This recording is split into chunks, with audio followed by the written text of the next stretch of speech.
Good afternoon and welcome to Tulane University. It is my pleasure to introduce our next session, Solar Horizons, Integrating Solar Energy into the Next Phase.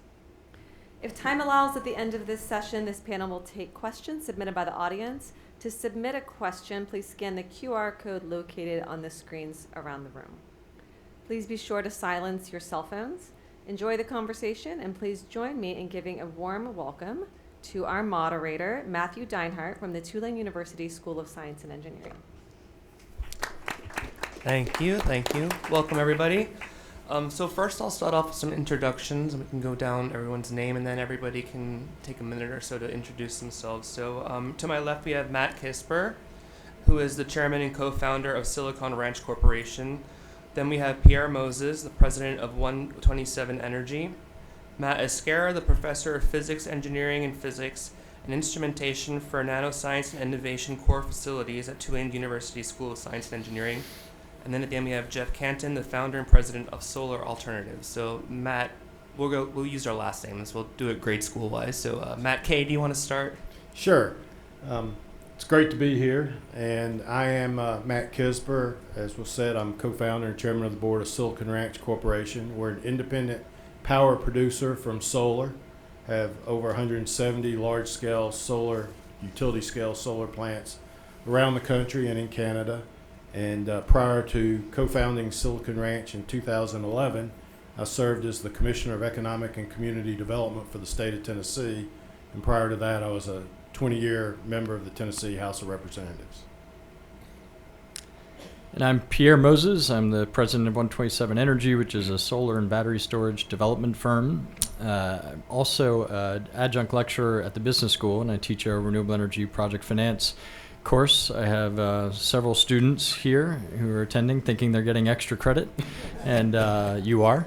I'm also on the board of the Tulane Energy Institute, which has had a strong hand in putting this forum together, so thank you for that.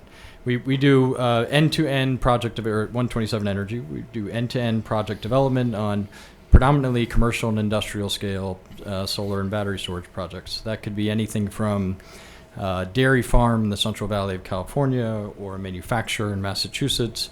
And in Louisiana, most of our work has been around resilience hubs. There's a network of projects called Community Lighthouses, and we've been the lead developer making those projects come to life. And Community Lighthouse, I think at this point, is the largest resilience hub network in the world. So we are really kind of driving that focus on resilience here in South Louisiana. Matt Escarra, professor of engineering physics at Tulane, and I do solar energy research in my group, and we look at both solar electricity, photovoltaics, new materials and devices, all the way up to system level work with solar electricity and solar thermal energy. And we're right now doing a pilot project on the roof of a building here at Tulane. And so I also am the faculty director of our micro nano fabrication facility, which is the kind of place where you would make a solar panel. So.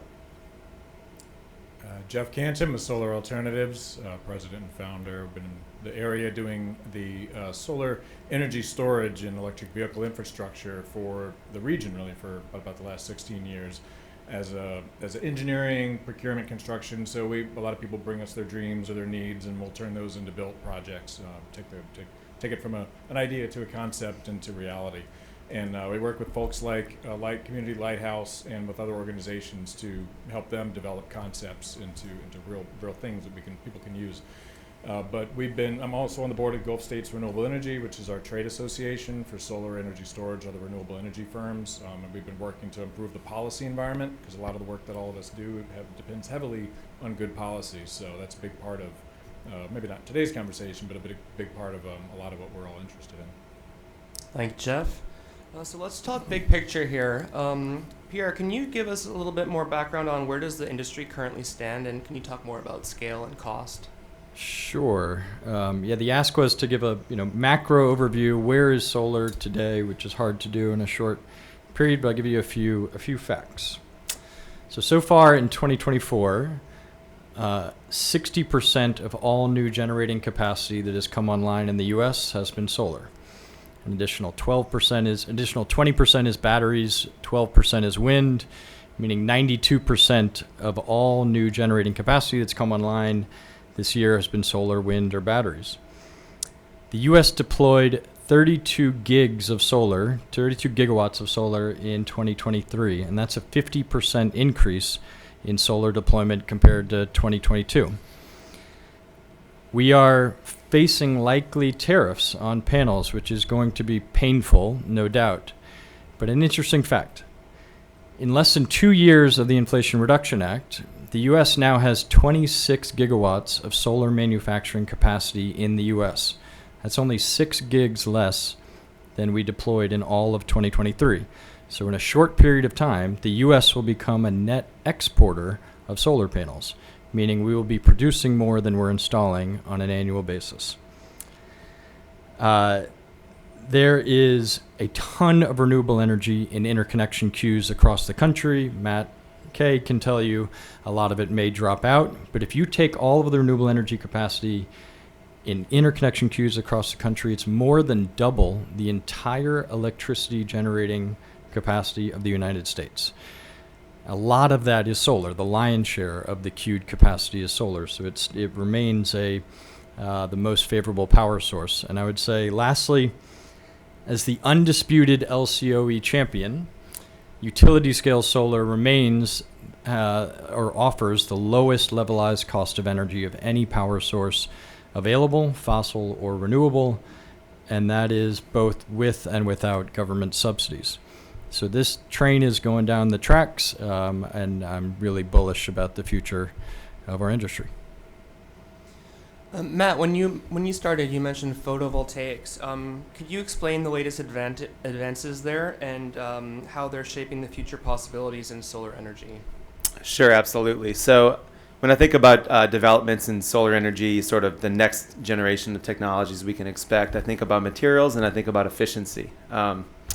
So for materials, 97% of current solar panels that are being produced are silicon, right? And so that's just a totally dominant market share.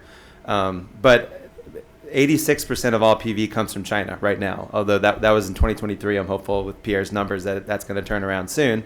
And the reason is because they just dominate the market for making silicon wafers. Okay, so if we want to diversify the energy supply, we need to look at other materials. We also want to be diversified away from being dependent on the cost of silicon. When that price goes up, the price of solar panels goes up. And so there's a lot of work going on to develop new solar technologies that use other materials besides silicon. One that's really exciting is cadmium telluride, which has actually been around for a while. In the US, we have a company called First Solar that is the dominant producer of solar panels from this material. And because they are not using silicon, they've survived sort of China's taking over the market. And so they've been around now for a long time, maybe 20 plus years. And they're growing their U.S. manufacturing because of some of the recent policies that we've seen. And they're actually building a very large manufacturing plant for solar panels right here in Louisiana, just outside of Lafayette. So one more thing I'll mention on materials is perovskites. This is another new material that has gotten a ton of interest in the research community that could potentially be cheaper and more efficient than silicon. So there's a lot of exciting work happening with materials. And then on the efficiency side, silicon solar panels are limited to about 20% efficiency, roughly, maybe 21, 22% if you're paying for the best products on the market. And that's really not that good, right?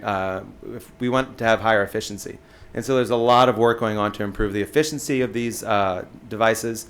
And one of the biggest ideas around improving efficiency is taking advantage of the fact that the sun produces light across many different colors.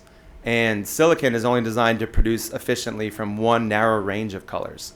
And so if we can produce light efficiently from all the colors of the sun using multiple different materials, these are called multiple junction solar cells, we can get to much higher efficiencies in the 30 to 40% range. Thank you. So talking a lot about new sources of solar energy, new visions for the future. How do we kind of integrate that into what already exists? Jeff, do you want to tell us a bit more about how we can integrate with the legacy grid of energy that already exists in this country? I can touch on that. There might be a couple other folks that want to chip in, but solar at the scale, because I guess my experience is on the distributed generation side. Some of us work primarily on the utility scale, so connecting directly to the grid. A lot of the DG side of it can connect to the existing grid without actually impacting it directly, in the sense that the existing facilities would have the solar integrated, like Tulane University's got a couple systems that have been going on. We don't have to modify the existing grid to put them in a distributed sense. A lot of the challenges from a policy nature that we run into with the trade association are around getting the utilities to change their transmission planning practices to be ready to be able to incorporate larger amounts. As Pierre mentioned, the volume of renewable projects that are pending on the grid are, a lot of them are waiting on transmission projects. You know, they can't quite plug in yet because the cord isn't big enough for them. And that's not always a broad thing. A lot of them can be localized issues. You know, you could need to be able to transmit a few hundred miles instead of a few thousand miles. But every time there's a pinch there in the transmission, you have a problem with interconnecting new projects. But I think we also see, at least on the distributed generation side, we see an opportunity in energy storage to provide some buffer there for a lot of the sizing, but also an entirely new world of benefits. You know, as Pierre mentioned with the resilience hubs, they take solar, which by itself would be great to save a few dollars on a power bill, but it turns it into backup power that doesn't need any other input. So you're not dependent on a gas grid or on diesel or whatnot to power these facilities. On a larger scale, you can actually start to moderate some of the fluctuations that are natural in renewable energy with energy storage. And I remember seeing some of the growth rates of the grid interconnection applications, and a huge number. I mean, the rate of storage growth is even outpacing the rate of solar growth for what's being put on the grid. It isn't quite there in a gigawatts yet, but it's the amount of storage going on the grid is pretty extraordinary right now. Well, I want to shift to policy and market issues a bit. And I have a question about which policies at the federal and state levels have been the most effective in promoting solar adoption, and what additional policies could accelerate solar deployment. So Matt Kay, you were in the House of Representatives of Tennessee for 2 decades. You've got some experience and background in state and government policy. Could you kind of go into that? Sure. I mean, if you stop and think about the creation of policy, what you want is policy that from the outset understands what are the outcomes you're attempting to incent. And I've got to say that if you think back to 2006, and it was George W. Bush that created the federal tax credit for solar, the whole idea was when you integrated or interconnected onto the grid, you earned a one-time tax credit. So you had to put electrons on the grid in order to receive that benefit. And the idea was to scale up deployment so that costs would come down. And at that time, the cost of installing a watt of solar was approaching $6. When we did our first large-scale utility project, it was over $4 in 2011. Today, the cost of doing a large-scale solar project is, depending on the geography and all, but around $1 plus or minus, $1.10, $1.20 a watt. So the cost of the equipment have come down 80%, or the cost of the cost of installation, which has made it the lowest cost of energy generation. So from a policy standpoint, we've had some really good federal policy that's driven this growth in the industry. The challenge, I think, in the near term is going to be at the local level, and it's the land use, zoning, and permitting processes, often referred to as NIMBYism. Everybody wants it, but nobody wants it in their backyard. And that is becoming a much bigger obstacle. And if you think about deploying large-scale or small-scale solar, you have to deploy it where you can interconnect it, whether into the distribution system or the transmission grid. So you can't just go put it anywhere. It's got to be at a place that interconnection can occur. So the challenges from local and potentially state governments could be an obstacle going forward. But there's a lot of work going on to help create good policy. And that's one of the things our company likes to do, is go in and work with local and state governments to create good policy so that it benefits the industry in the efforts to deploy more solar. And you mentioned the cost of solar panels coming down over the years. Can you talk more about the kind of the economic footprint of a solar panel and of being solar and how things are going to be more sustainable in the future? Sure. We are a company that started out using exclusively silicon-based panels. We are now use First Solar cadmium telluride panels, not exclusively, but probably about 80% of our projects are First Solar projects, and they're an important partner of ours. We, from the very beginning, have said, how do we make solar do more? And early on, we incorporated the use of Department of Transportation methodologies for managing our vegetation, which is use the slowest growing grasses, use chemicals and pesticides, use fossil generated and powered lawn equipment. We came to learn that really wasn't good management, and we were introduced to regenerative land management practices. So in the land that we own, and we like to own the land under our projects as opposed to others in our industry that like to lease land, we plant native vegetation. We manage that vegetation with primarily sheep, but with animals, to the extent that we don't have as large a sheep population in this country as has been in the 50 years ago. We even have our own sheep breeding operation in Georgia so that our flock can grow and keep up with our needs. So from one aspect of the daily maintenance of our projects, we've tried to decarbonize, and the interesting thing about the land becomes a carbon sink. So over the years, it's not only richer and more productive, it's absorbing carbon, and it has a lot of benefits, absorption of water and other characteristics as well. Then the life cycle of a solar panel. We were the launch partner for a company called Solar Cycle, which recycles solar panels. 96% of a solar panel gets recycled into another use.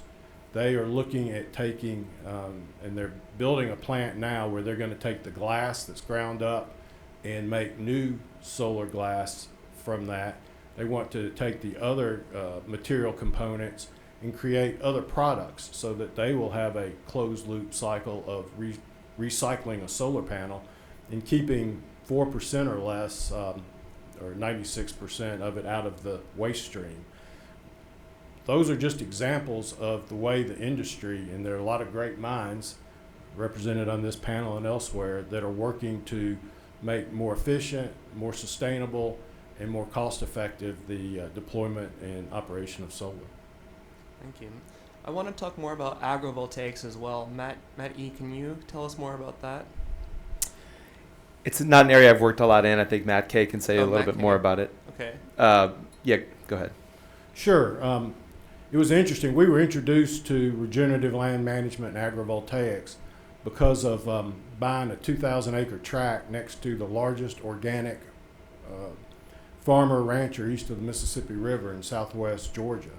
And he was very concerned, rightfully so, we were going to pollute his operation. And from that, he introduced us to regenerative land management, as I discussed, and we are now deploying that throughout our portfolio. What that has allowed us to do is create a whole new skill set where we take people, train them on how to do management of our agrivoltaic equipment so they can do the basic preventive maintenance and reactive maintenance, as well as take care of our agricultural and land management activities. So we call them agrivoltaic specialists.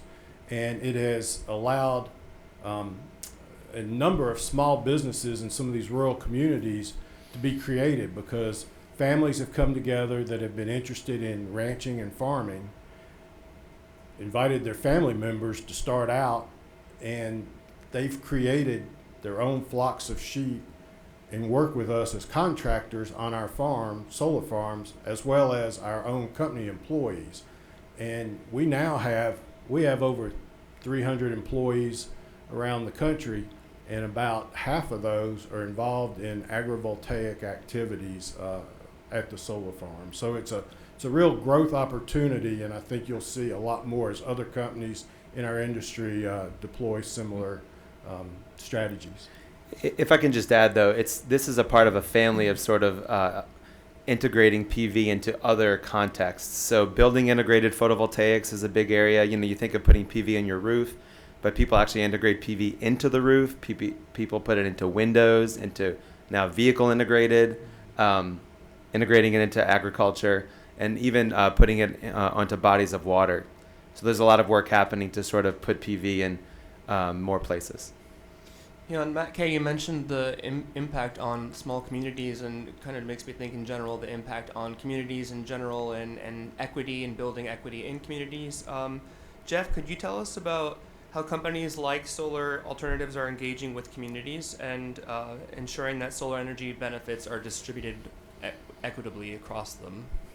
Yeah, it's a challenge too, because panels aren't cheap. It's a lot of upfront cost with it. A lot of the ways companies like ours and other companies, just local companies that lease panels instead of buying them, at an individual level, groups like Matt K's are obviously, if you can make the grid power cheaper, you're making it more affordable for everybody. But at the distributed level, we would see it as a combination of make it as affordable and as simple as possible to come into it through financing, through either third-party ownership too, which would be a company owns them and then they kind of rent them back to make sure you have savings as part of the arrangement. But even organizations like Together New Orleans, which is doing the resilience hubs that we were talking about, they're working to not only make sure each of the communities has a resource so that they don't suffer after storms, but there's a workforce component to it as well, where local community members are actually hired on or in an internship basis, typically through a workforce development organization like Louisiana Green Corps, that they will get time on the jobs, they'll learn the skills, they'll be able to folks from the community, whether they're just looking to do a career change or they're disadvantaged youth, they'll get a chance to work on these jobs and they'll get a chance to make that part of their career path. So, you have to kind of tackle it from different angles. There's no silver bullet to that. And then hiring practices too, it's, every company's different as far as how they approach it, but you try to set some goals. For us, it's try to make sure we're mindful about, does our organization represent our community from a hiring perspective? It's important for us to constantly reflect on that. I'll add just a bit there. This is sort of getting into incentives, but there is an element of the Inflation Reduction Act called elective pay, and elective pay allows for a nonprofit system owner to get the same value as a tax credit, but to get it as a rebate, considering they're a nonprofit and they can't make use of a tax credit. The elective pay has given a lot of community-based organizations the opportunity to engage in renewable energy projects directly in a way that has never been possible prior to this piece of legislation or to the IRA. So there are cities, municipalities, community centers, a lot of institutions that have had interest in, deploying assets on their own sites, engaging their own staff, engaging the surrounding neighborhood, have really been handicapped in how they can make these investments and participate in the clean energy economy. And elective pay via the Inflation Reduction Act has opened up a lot of those opportunities. And the low income adder as well for that. If you're trying to build more projects in disadvantaged communities, that allows you to invest there in those specific areas where it's related to average income, get an additional credit as well that has spurred some additional activity. But all these great incentives too are potentially under threat over the next few years. So be very mindful to try to protect those incentives while they're there. So. And if I can add too, a number of the communities where we've gone in with our solar projects are small rural communities that haven't had an industrial investment in decades, if ever at all. And when we're coming in and investing 50, 60, 90, $100+ million, it creates a tax base for them with no demands on their services. So they have a windfall over a 20 to 40 year cycle of new revenues. And we've seen small rural communities that have given $1,000 pay raises to teachers and made investments in parks and done a whole lot of community investments from the tax revenues that they're receiving, but for this solar investment they wouldn't have. So the revenue stream that comes from the local property tax on these investments can be significant. And we're talking a lot about local effects. I'd like to know too from the panel more about the global effects of the solar industry and how there's maybe some things we can look abroad to see what could be implemented here. Does anyone want to kind of go into that? We mentioned agrivoltaics. Matt Case, they've got a method of doing that. It's interesting to see what European countries are doing with agrivoltaics. It's very different. So I think there's a lot of creativity that we can learn from looking at what other countries are doing to solve some of the problems or just find more creative uses. And there's one example that's referenced often in publications is in Australia and in Germany, I believe, but Australia more notably, residential solar is often installed at around $1 per watt. In the U.S., we are between $3 and $4 a watt. It's the same tech. It's the only reason there's that big of a delta is regulatory, a lot of bureaucracy, a lot of permitting, a lot of soft costs. So I think the industry broadly is hopeful that we can, and there are lots of efforts from DOE and NREL and others that are attempting to streamline permitting, that there are a lot of efforts to reduce the impact of soft cost on overall projects and get U.S.-based CapEx and installation costs per project to be in line with other countries that are just way ahead in how efficient their markets are. I'll just say something else. It's not another country, but parts of the U.S. and like Germany, but like California, there's so much solar energy on the grid that it's creating serious problems for grid energy management because it results in having to curtail energy, either the solar energy or other sources of power, and at some point you can't do that. And so you get to, I think, negative value of that energy. And so that's something we need to learn from and prepare for here and in the South, generally speaking, to learn from what they're doing. Yeah, and you mentioned the grid. I mean, solar is great and everything, but if you can't store the energy, it doesn't really matter. So I'd like to know, maybe, Jeff, you could talk more about energy storage and reliability. That was a good tee up for energy storage. And Matt Kay might have some thoughts on this. I mean, at the grid scale is really what we're talking about in a lot of ways there. As you put these large-scale projects on, they make power at a particular time of day, but we tend to use it at a little bit later in the day. If solar peaks at noon or 1 and you end up using it in a residential peak is often where it's driven on the grid, and that shows up at 4, 5, 6, 7 o'clock in the afternoon, evening when people come home. So that in California they call it the duck curve. So your solar is so heavy in the daytime as your grid starts picking up in the morning, and then the solar kicks on. As you say, your grid can almost go negative as far as how much energy is coming from the solar. Can push the flow of energy in a different direction, and late in the day it surges again. So energy storage is a huge way to store that energy up when you're generating it, use it when you need it most, and it can moderate some of the impacts of that. At a distributed scale, that shows up in what's called a virtual power plant. And if you take 2 or 3 batteries at home, you're not going to have a huge impact on the grid. But if you take 2 or 3,000 or 2 or 300,000, and you take a modest-sized home or business battery and you plug them together, you get the equivalent of a massive grid-sized battery that, when they can coordinate, which they do through aggregated software mechanisms and organizations that work with people, Enphase, Tesla, different organizations are helping utilities tie the battery systems together. And in New Orleans, I think Entergy has a program through Entergy New Orleans that is a pilot for that. But you'll see it, and I know T&O is working on that for their lighthouse projects, that those batteries can work together to help the grid when there's a lot of stress on it. And your home battery can actually chip in to help the grid from browning out or blacking out when you have something like where the Texas had an ice storm, or New Orleans gets its peak energy use days where the grid's really stressed. So that virtual power plant that technology has accelerated rapidly over the last 2 or 3 years to be a real grid influence. And Texas is investing heavily in that. New Orleans actually just committed $32 million through a recent ordinance of funds towards, Pierre, you might have to help me with the exact nature of that, but it was towards a virtual power plants made up of mostly commercial entities, such as the community lighthouses, that would help work together to provide a resource to the grid when it's stressed out. So I don't know, Matt, if you have anything on the grid scale that.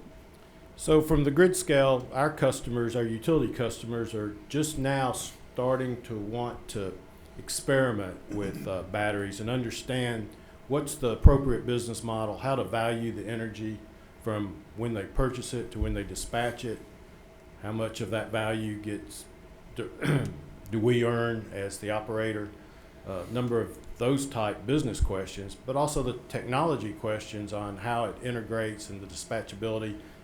The technology works well, but how does it interact with their demand and response activities? And so we're seeing our utility customers want to have, it sounds small, but I mean, 2 hours worth of battery coverage, which can take up lots of acres of space. When you're talking about 2 hours of batteries on a 50, 60, 100 megawatt solar project. But the price of battery technology is coming down, and much like solar panels, it's anticipated over the next few years it will drop as efficiencies in manufacturing and in the technology improve. So I think our customers are saying to us, we want to tiptoe into it today, but we want to understand it so we can really embrace it in the next 2 to 4 years. I will say, from a distributed point of view, it's been interesting to see how what we call the attachment rate, how when a battery gets put on a solar system, our attachment rate as a company went from maybe 10% 5 or 6 years ago to probably around 80% for the last couple of years. Like it's unusual to install a solar system now and not have a battery on it because of the area we're in and the benefit to the end user. It's different than for a grid. An end user, like a church or a community center, like Lighthouse Program, or as a homeowner, a battery on your solar system suddenly makes it this endless amount of source of energy after a storm or after a grid outage. So no matter how long it takes to rebuild the grid, you've got enough energy to be able to run some basics in the home or in the business for basically indefinitely. And can you talk more about, in New Orleans specifically, the hurricane threat is very real, and we're seeing increased weather crisis across the country. Can you talk more about the roles of batteries in those types of situations? I'll break that into two pieces. The end user, where a battery is a way to have a solar system recharge the battery every day, use it up whenever you need it. That ability has provided a resource not just for something like a homeowner to be independent of the utility grid, the electric utility grid, but also of the gas utility grid. A lot of folks are doing generators, but in that sense, you're really just switching from one grid to another. Energy storage in a post-storm scenario gives you the complete independence from whatever's happening on the grid.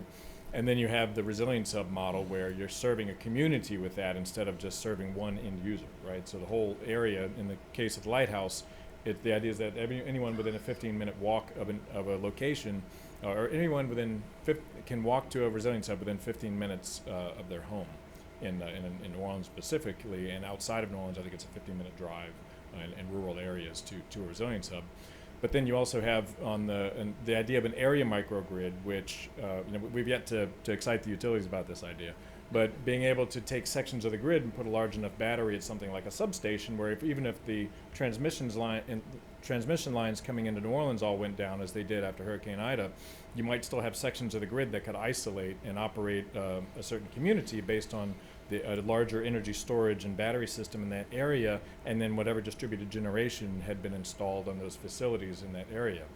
My experience is you'd have to combine that with a certain amount of load management. Not everybody would be able to run everything all the time in that area, but that's called an area microgrid, and that's still the technology's there to do it. It's really about a kind of a policy and liability, I think, discussion. But that's something that I think there's a lot of interest in the city and others to make something like that happen on a pilot basis.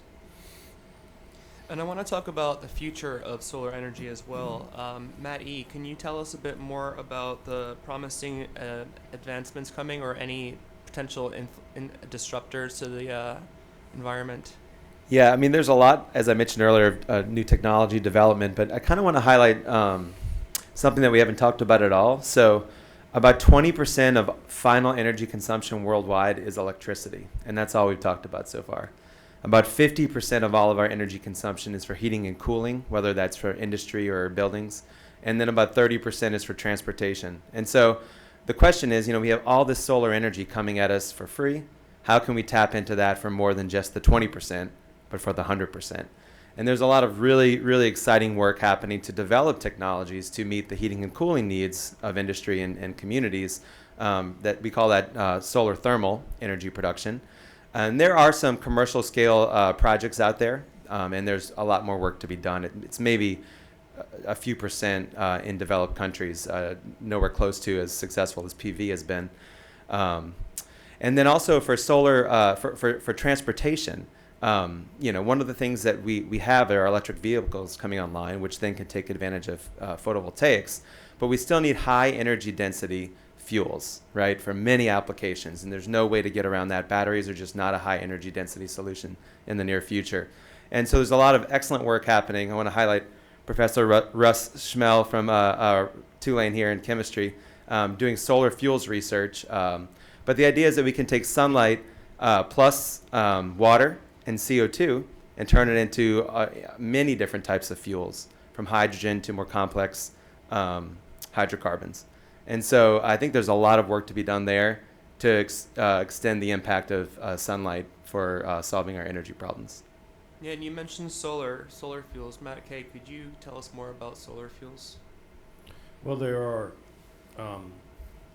activities both commercially underway as well as under research where solar is being used to help manufacture, you've heard of green hydrogen, where they're using solar to power the generation of hydrogen so that it's sustainably created.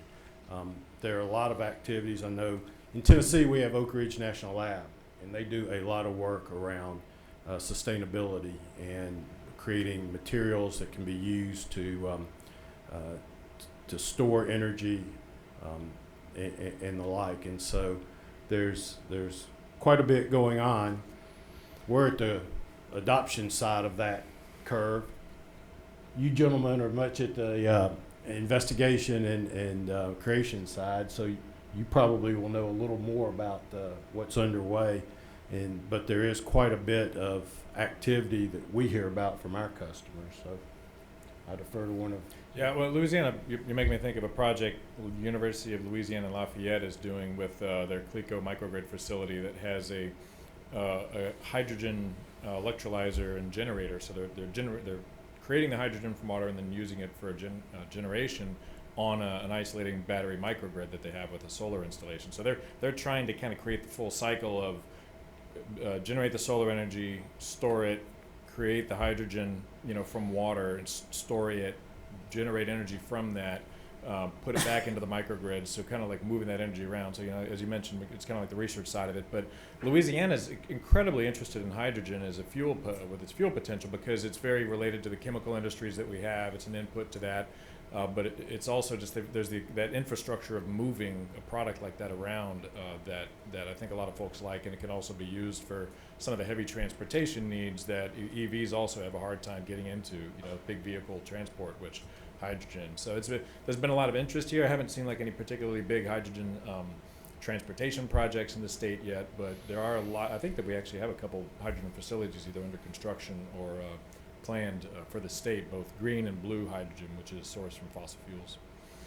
And the future definitely sounds exciting there. I want to make sure we have time for questions too, so hand it over to the moderator in the back of the room.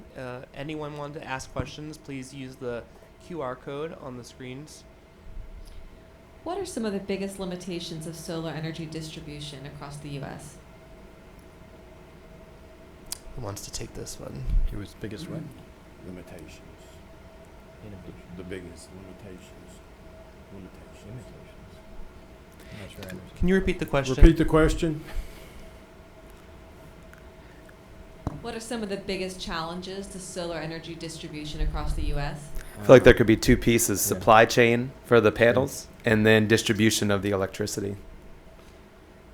Yeah, the transmission Sure. system is probably one of the biggest Yeah. because you're limited to the amount you can generate by what's the capacity of that location on the grid and its ability to transport the energy to where it's going to be consumed. And as more and more distributed generation takes place, that transmission system is getting more congested, and it becomes more difficult. We make the analogy, it's much like the interstate highway system. 30, 40 years ago, you could buy really attractive locations at exit ramps on popular interstates, and today they're all congested, and it's impossible. Same thing with the electric transmission system. A lot of the where the demand is, a lot of the transmission into there is congested, and you just can't get on the system. And so that's one of the biggest limitations we find. In light of the interconnection challenges, which are happening really in every utility territory across the country, our company has taken a strategy to focus on large energy users, but focus on their behind-the-meter loads. Really, everything we've been talking about today is either behind-the-meter generation or grid direct generation in front of the meter. And we target large industrial users because we have that load right there. We actually don't necessarily need the grid for export. We'll often size a solar array to meet that behind-the-meter demand of that facility. And it's quite efficient because you don't have losses over transmission and distribution. And it is one way to navigate the challenges around interconnection is when you are fulfilling the needs of that load right on site. Are you finding, I'm curious, are you finding where policy is allowing that? Because I know a lot of states and locales, the utility companies have made it difficult to do behind the meter unless you are exactly on site with that consumer. Yeah, I will be on site. So on the consumer's property, I'll often, I'm kind of a developer that asks for forgiveness more than permission. I will often size a system if it is in a territory that is not as friendly. It'll be a zero export system. So we will have reverse power relays. We will ensure probably a lot of belts and suspenders, ensure that we are not exporting to the grid, and it cuts down interconnection costs and keeps projects moving a whole lot faster. I mean, interconnection on large-scale projects can take, just the interconnection application process can take 4, 5, 6 years. And when you can avoid having to use the transmission grid, we can accelerate all the way through permission to operate on a project a whole lot faster. That's great. I would say if you want a really interesting view of what the congestion, the difficulty looks like in distribution of transmission, particularly across the region, we're in what's called the MISO, Mid-Continent Interconnect System Operator, which covers everywhere from Louisiana up into, I think it's almost to Canada or into Canada. And that's the kind of high-level regulator for the transmission. You can look up misoenergy.org, misoenergy.org, and look up their real-time mapping. And look at it on a nice day, like where the weather's really nice, and then look at it on a really super cold day. And look at what it's telling you, real-time information about the cost of the energy going into the grid in that particular location. You'll see where there's congestion or there's a desperate need for energy, a really cold day in the Midwest or something, the price might spike, but on a really nice day, it might go through the floor, and you might have to actually pay energy from some of these wind farms to put energy on the grid. And that's where you talk about that's basically like a heat map for where you need more transmission. Hey, can we take another question, please? Could you explain more about the problems with having too much solar on the grid, like in California, and what the solutions are? Sure, I'll address that one. The duck curve. So essentially, you have peak periods throughout the day based on power pricing. Power pricing in markets like California depends on what hour of the day are you using electricity. And those peak periods, no surprise, coincide with periods of the day where there is very little, if any, solar available. So the duck curve is essentially getting the belly of the duck. The prices are going down as PV production is ramping up. The grid is incredibly saturated. So a battery storage deployment, a grid scale storage deployment in California is either buying low-cost electricity, or as Jeff had mentioned, there are standalone battery storage projects in California that are getting paid to charge their batteries from the grid because power prices have dipped negative, charge the battery up, and once the day gets to about 5 or 6 p.m., power prices ramp back up. That same battery is now discharging to the grid and getting paid again for peak power prices. So eventually, the idea, this is also happening in Texas, it's starting to show up in New England. I would love to see the duck curve appear in the southeast U.S. I don't know when that's going to happen, but one day. Once you get enough storage on the system, you're trying to flatten out that curve, right, and have less variability of power pricing. But there's so much generation on the system. We have, a decade plus, I think, of major large-scale deployment before we're going to stabilize power pricing from the middle of the day to peak periods, which are either early in the morning or in the evening. And California just made a dramatic change to their solar policy, particularly to address that, because they were getting so much solar put on the grid without enough energy storage, without addressing the overall grid's needs. The solar folks, didn't care for it so much, solar installers, but it does incentivize in a huge way energy storage and less about how much you can generate versus how practical is it for the grid for what's going to be connected. So the net metering policy is what that's referred to. And New Orleans has what's called retail net metering. So it's still every kilowatt hour you generate that you send to the grid is still valued the same, which is a very beneficial policy for end users.